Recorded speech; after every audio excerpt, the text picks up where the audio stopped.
Hello to all the employers. My name is Nelia Parlero from Philippines. I'm 41 years old. I have one daughter. She's already 17 years old.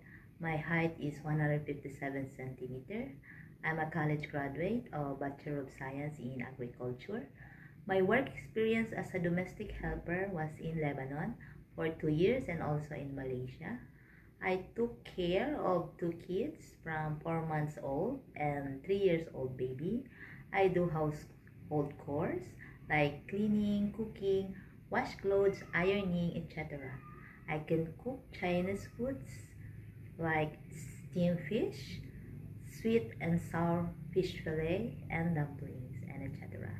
I can sing children's songs like the wheels in the bus go round and round, or McDonald have a fun. And then I can also read storybook like Cinderella, Snow White, Pinocchio, and etc.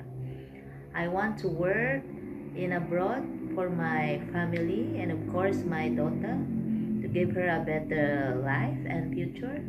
I hope you will find me as suitable to work with your family, and I promise to do my best, and I am trustworthy, obedient, and keen to any details, and I will follow your rules and regulations. And of course, I am honest. Thank you. God bless.